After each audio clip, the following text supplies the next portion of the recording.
नमस्कार मेरे प्यारे बच्चों। अब हम अगला क्वेश्चन कराने वाले हैं, वो भी कहीं ना कहीं मोस्ट इम्पोर्टेंट है।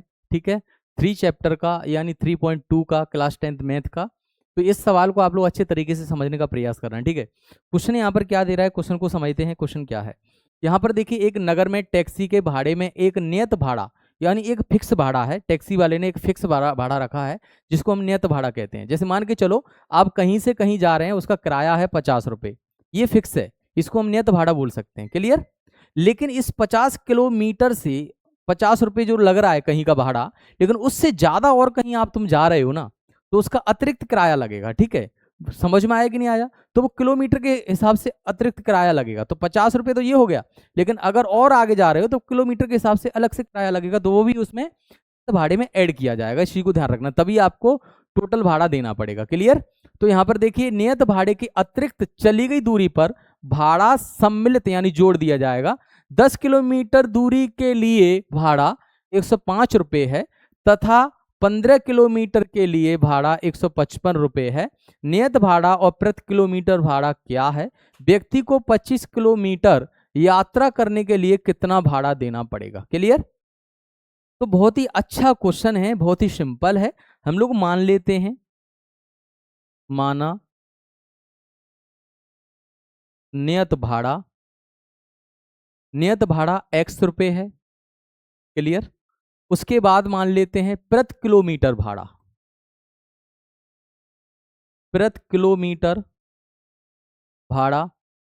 y रुपये है। ये एक्स्ट्रा किलोमीटर जब चल रहे हैं ना, उसका भाड़ा लगेगा। क्लियर। चलिए, पहली शर्त क्या है, पहली कंडीशन, शर्त पहली, इसमें देखते हैं क्या दे रहा है। यहां पर देखिए, 10 किलोमीटर दूरी के लिए 105 रुपये देना पड़ता है। तो नियत भाड़ा तो 10 किलोमीटर चल रहे हैं, उसका कितना भाड़ा 105, उसको सम्मिलित किया जाएगा यानी जोड़ दिया जाएगा नियत भाड़े में, तो कुल भाड़ा देना पड़ेगा। यानी कुल कितना हो जाएगा, तो देखिए नियत भाड़ा कितना हो जाएगा x, कितने किलोमीटर चल रहे हैं एक्स्ट्रा अपन लोग 10 किलोमीटर, तो 10 का मल्टीप्लाई प्रति किलोमीटर यानी 22 से करेंगे। 10 बाई बराबर कितना देना पड़ रहा है 105। ये समीकरण 1 आ गया। अब हम शर्त दूसरी शर्त क्या है, यानी सेकंड, अगला है 15 किलोमीटर के लिए भाड़ा 155 रुपये देना पड़ रहा है। तो यहां पर देखिए, हम लोग लिखेंगे x प्लस 15 बराबर में 155, इसको समीकरण 2 मान लेंगे। क्लियर, समझ में आया? ये समीकरण 2 हो गया। अब समीकरण 1 से हम चलेंगे, क्योंकि प्रतिस्थापन विधि से इसको हल करना है। मैं यहां पे लिख देता हूं समीकरण 1 से। जब समीकरण 1 से चलेंगे तो समीकरण 1 क्या दे रहा है, इसको नोट कर लेते हैं। x प्लस 10 बराबर 105 दे रहा है। ठीक है, हमको यहां से x का मान या फिर y का मान निकालना पड़ेगा। तो x का मान निकालेंगे तो हो जाएगा 105 माइनस में 10 बराबर, इसको समीकरण 3 भी दे सकते हैं आप लोग। x का मान भी आ गया। अब हम इस x के मान को उठा के कहाँ रखेंगे मेरे प्यारे बच्चों? x के मान को उठा के समीकरण 2 में रख देंगे। समीकरण 2 में रखने पर, क्लियर, समीकरण 2 क्या दे रहा है, यहां पर देख लीजिए क्या दे रहा है, x प्लस 15 बराबर 155 दे रहा है। क्लियर। हम x की जगह पे ये पूरा मान रखने वाले हैं, 105 माइनस 10 और प्लस में 15 और बराबर में 155। क्लियर, किसी कोई दिक्कत? यहां तक दिक्कत नहीं आएगी। अब देखिए 105 की 105 रहने देना, 15 में से 10 को घटाएंगे तो प्लस में 5 और बराबर में आएगा 155। 5 यहीं रहेगा, 105 का हम पश्चांतर करेंगे तो उधर जाके माइनस हो जाएगा। यहां पर देख लीजिए,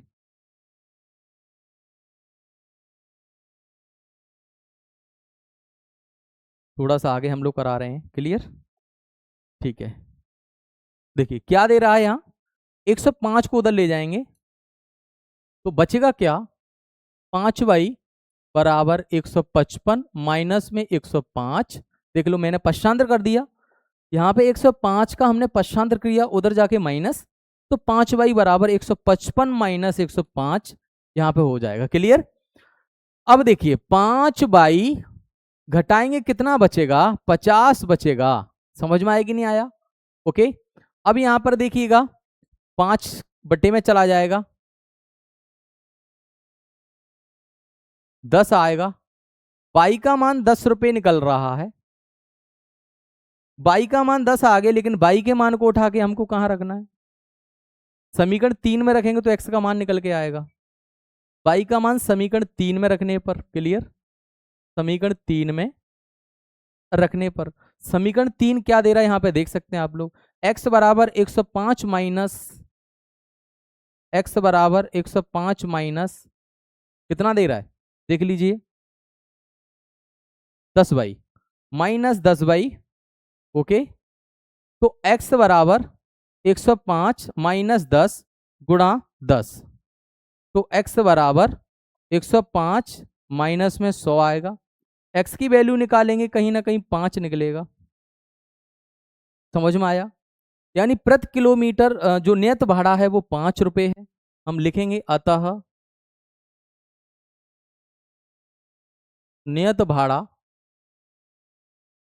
5 रुपये तथा प्रति किलोमीटर भाड़ा, प्रति किलोमीटर भाड़ा कितना है, बाई का मान कितना है 10 रुपये, यही ज्ञात कह रहा है। लेकिन तथा करके और भी पूछ रहा है वो, और क्या पूछ रहा है यहां पर देखिए, एक व्यक्ति को 25 किलोमीटर यात्रा करने के लिए कितना भाड़ा देना पड़ेगा। तो यहां पर देखिए, अब हम लोग यहां पे लिख देते हैं अतः 25 किलोमीटर यात्रा करने के लिए, यात्रा करने के लिए दिया गया भाड़ा, यानी व्यक्ति को कितना भाड़ा देना पड़ेगा, दिया गया भाड़ा। क्लियर? सुन लो, तो दिया गया भाड़ा कितना होगा, तो देखिए नियत भाड़ा है ना, जो नियत भाड़ा वो तो जोड़ना ही पड़ेगा 5, नियत भाड़ा कितना हो गया 5, लेकिन 25 किलोमीटर वो चल रहा है, तो 25 किलोमीटर प्रति किलोमीटर कितना किराया, 1 किलोमीटर का 10 रुपये, तो 25 किलोमीटर का कितना हो जाएगा 25, यहाँ पे 250 कितना हो जाएगा 255 रुपये। समझ में आएगी नहीं आया? तो ये 255 रुपये आपको देना पड़ेगा उस व्यक्ति को। क्लियर? तो यहाँ तक चीजें ये क्लियर हो गई। आप लोग इस तरीके से करने लेना अगर ये वाला क्वेश्चन आए तो, है ना। हालांकि ज्यादा इंपॉर्टेंट नहीं है, फिर भी आप लोगों को करना है। ओके ठीक है, चलिए आगे कराते हैं। ये बहुत ही ज्यादा इंपॉर्टेंट क्वेश्चन, क्योंकि अगला ये वाला क्वेश्चन हम करा रहे हैं जो कहीं ना कहीं पेपर में आता है, बहुत ही ज्यादा इंपॉर्टेंट क्वेश्चन है, परिमेय संख्या वाला जो भिन्न के रूप में रहता है। क्लियर? तो इसको भी हम हल कराने वाले हैं। क्वेश्चन यहाँ पर क्या दे रहा है उसको भी समझो आप, ठीक है? क्लियर है? यहाँ पे क्या दे रहा है भैया क्वेश्चन, हल में लिख देते हैं। यदि किसी भिन्न के अंश और हर दोनों में 2 जोड़ दिया जाए, तो ध्यान रखना कोई भी परिमेय संख्या, उस परिमेय संख्या को हम भिन्न भी बोलते हैं। क्या बोलते हैं? भिन्न। यानी जो अंश और हर के रूप में रहता है, अंश बटे हर, इस रूप में रहता है। क्लियर? अंश को अपन x मान सकते हैं, हर को हम y मान सकते हैं।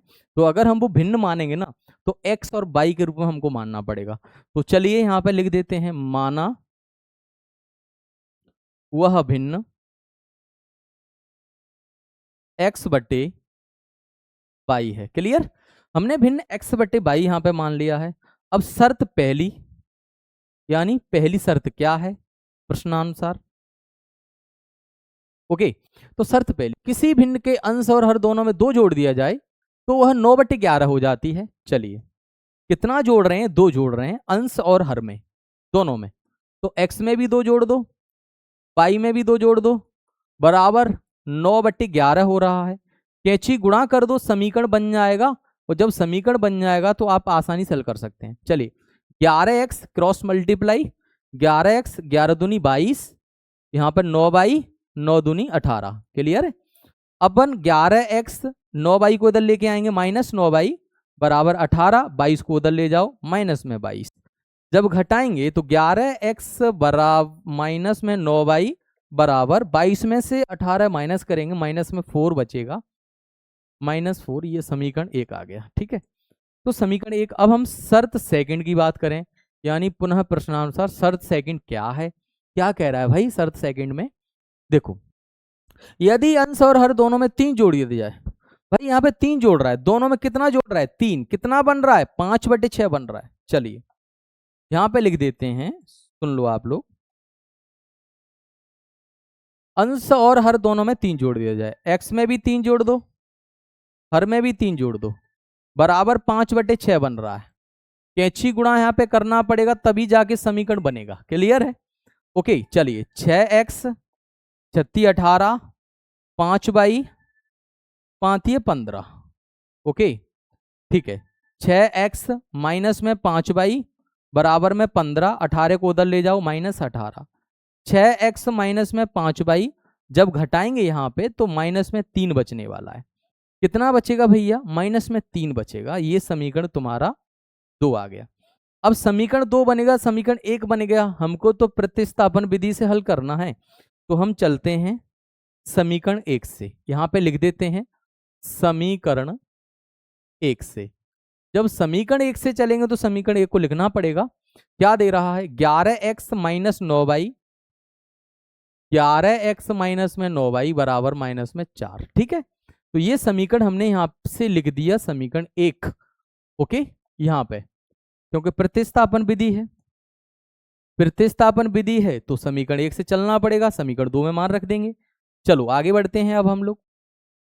तो 11x बराबर माइनस में 4, 9 को उधर ले गए, प्लस में 9y हो जाएगा। x बराबर -4 प्लस 9y बटे में 11 आ जाएगा। बटे में पहुंचाएंगे x की वैल्यू निकल आएगी। ये समीकरण 3 बन गया। अब हमको क्या करना है कि जो x का मान निकला है और जो समीकरण 3 बन गया और x का मान भी आ गया, इसको उठा के समीकरण 2 में हम लोग रख देंगे। जब 2 में रखेंगे तो कहीं ना कहीं मान निकल के आएगा। क्लियर? तो 2 क्या दे रहा है? 6x minus 5y, 6x minus 5y बराबर में माइनस में 3 दे रहा है। क्लियर है? यहां तक चीजें समझ में आई हैं? ठीक है, उसके बाद 6 की 6 रहेगा, बटे में -4 प्लस 9y और बटे में 11 माइनस में 5y बराबर माइनस में 3। भाई ये हमने क्या किया है, 6 की 6 है, x की जगह पे पूरा मान रख दिया है, -5y इक्वल -3 रख दिया। ठीक है, अगर वो विधि दे रहा है कि प्रतिस्थापन विधि से ही हल करना है तो ही प्रतिस्थापन विधि से हल करना है। अगर वो कह रहा है कि इसी सवाल को विलोपन से हल करो तो विलोपन से करना है।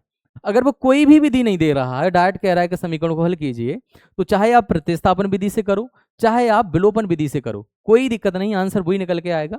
लेकिन हमने प्रतिस्थापन विधि से कराया है क्योंकि इसमें सबसे पहले बोल रहा है कि प्रतिस्थापन विधि से ही हल कराना है। ठीक है, आप लोग विलोपन से भी इसको कर सकते हैं, विलोपन से करोगे तो इतना ज्यादा डिफिकल्ट नहीं होगा, जल्दी ही कट जाएगा, जल्दी आंसर इसका आ जाएगा। क्लियर? हम देख लेना। चलो अब यहाँ पे हम लोग क्या करने वाले हैं, इनका गुणा करने वाले हैं। 6 का गुणा 4 से करेंगे तो चौक 24 माइनस में 6 का गुणा 9 से करेंगे, कितना आएगा? 54y आएगा। क्लियर? 6 नाम 54 हो जाएगा, बटे में 11 आएगा, माइनस में 5y आएगा, बराबर में माइनस में 3 आएगा। यहाँ पे कुछ नहीं है तो बटे में 1 मान लो। अब 1 मान लिया तो एलसीएम कितना आएगा? 11 आएगा। एलसीएम दोनों का 11 आएगा तो इसका गुणा आप लोग इससे करिएगा तो -24 प्लस 54y माइनस में 11 का 5 से कर दो, 11 5 55y बराबर में माइनस में 3। ठीक है, माइनस में 24, 55 में से 54 घटाएंगे, माइनस में 22 बटे में 11 बराबर माइनस में 3, बटे में कुछ नहीं 1 मान लो। यहाँ पे भी कैंची गुणा यहाँ पे करना पड़ेगा। जब भाई कैंची गुणा यहाँ पे करेंगे ना तो आएगा माइनस में 24 माइनस में 22, पूरा ही वही का वही आएगा। 11 3 33 माइनस में -22 बराबर माइनस में 33, इसको उधर ले जाएंगे, प्लस में 24 आया यहाँ तक समझ में? ठीक है, तो -22 बराबर यहाँ पे घटा दीजिए आप लोग, कितना बचेगा? कितना बचेगा बता दीजिए? माइनस में 9 बचेगा, माइनस से माइनस काटेंगे तो y का मान 9 निकल के आएगा। y का मान 9 निकल रहा है लेकिन हमको x का मान भी निकालना पड़ेगा, तो फिर y का मान उठा के हम लोग कहाँ रखेंगे? समीकरण 3 में रखेंगे। तो मैं यहाँ पे एक स्टेप और आगे बढ़ा देता हूँ। तो y का मान कहाँ रखना पड़ेगा? समीकरण 3 में रखना पड़ेगा। क्लियर है? समीकरण 3 में रखने पर, जब समीकरण 3 में हम y का मान रखेंगे भाई, कहाँ है 3, x बराबर -4,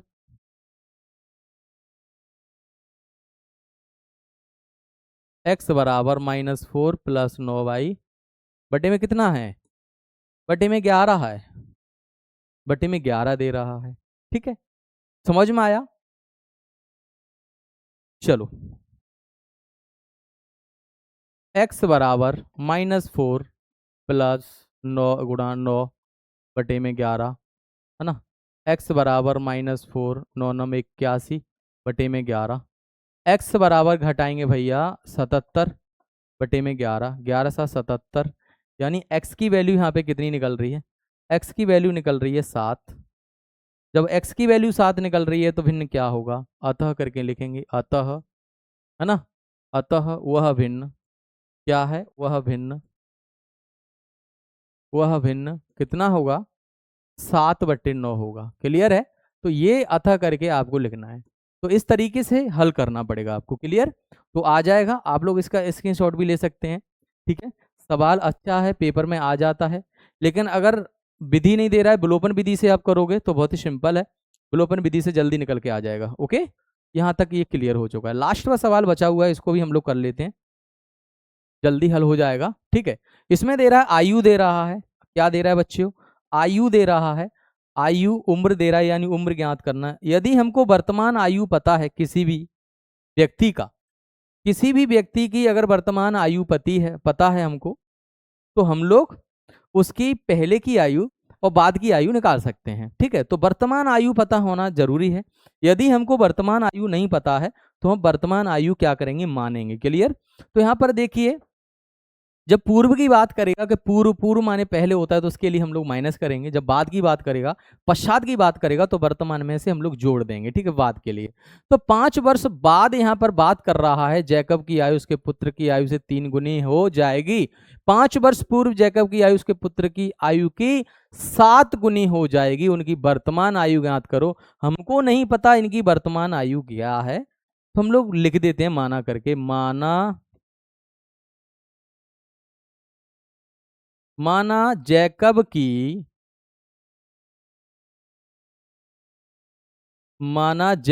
की वर्तमान आयु, क्लियर, माना जैकब की वर्तमान आयु x वर्ष, तथा अब जैकब का पुत्र तथा पुत्र की वर्तमान आयु क्या मान लेते हैं भैया, y वर्ष मान लेते हैं। ठीक है, अब शर्त क्या होगी, शर्त पहली शर्त क्या है, 5 वर्ष बाद के लिए जोड़ दो। बहुत ही सिंपल, जल्दी निकालेंगे हम लोग। ठीक है, 5 वर्ष बाद, तो बाद के लिए हम लोग 5 इसमें जोड़ देंगे x में, और y में भी 5 जोड़ेंगे।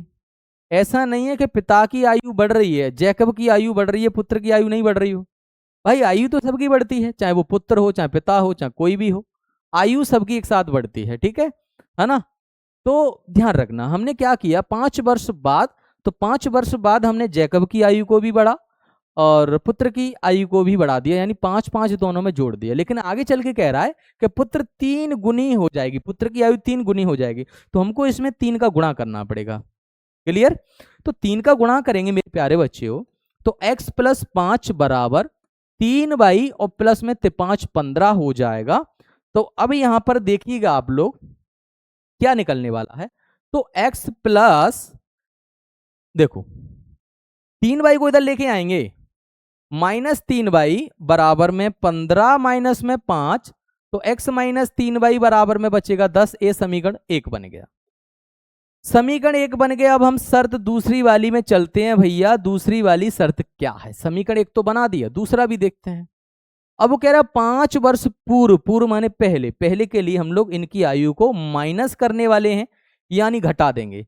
तो x में से भी 5 घटाएंगे, बराबर y में से भी 5 घटाएंगे। लेकिन कितनी गुनी थी, 7 गुनी थी, 7 का गुणा कर दो भाई, 7 का गुणा कर दो ना। चलिए, तो देखिएगा x - 5 7/-35, तो x - 7 बराबर -35, 5 को उधर ले जाएंगे प्लस में 5, तो x - 7 बराबर -30, ये समीकरण 2 बन गया। भाई समीकरण 1 और 2 हमने बना दिए ना, तो हम इसको सॉल्व भी कर सकते हैं आगे। समीकरण 1 से चले जाना आप लोग, y का मान या x का मान निकाल लेना, ठीक है। तो चलते हैं समीकरण 1 से, बढ़ते हैं आगे, और समीकरण 1 से चलते हैं तो क्या दे रहा है, x - 3y बराबर 10 दे रहा है। तो देखिए पार्टीशन डाल दिया, x - 3y बराबर में 10 दे रहा है।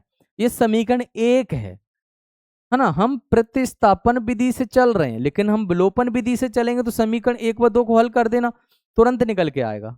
ठीक है, आया समझ में, हाँ ना। चलो यहां से x का मान निकालते हैं, तो x बराबर 10 + 3y, ये समीकरण 3 बन गया, और x का मान भी निकल गया। अब हमको x का मान उठा के रखना है। अब हमको क्या करना है, x का मान समीकरण 2 में रखना है। कहां रखना है मेरे प्यारे बच्चों, समीकरण 2 में रखना है। क्लियर, समीकरण 2 में रखना है। तो 2 कहां है, x - 7y बराबर -30, x - 7y बराबर -30। चलो यहां पे हम लोग मान रख देते हैं, तो 10 x की जगह पे 10 + 3y - 7y बराबर -30।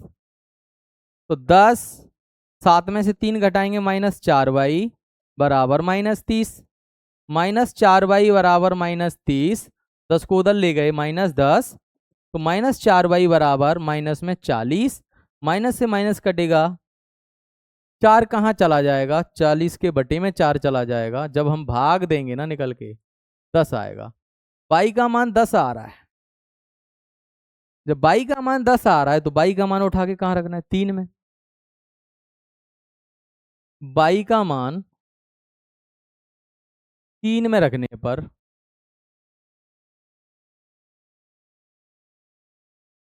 तीन कहाँ है, x बराबर 10 + 3y, तो x बराबर 10 + 3 × 10, तो x बराबर 10 + 30, तो x बराबर 40, x बराबर 40 निकल आया। हम अतः करके यहाँ पे लिख सकते हैं, अतः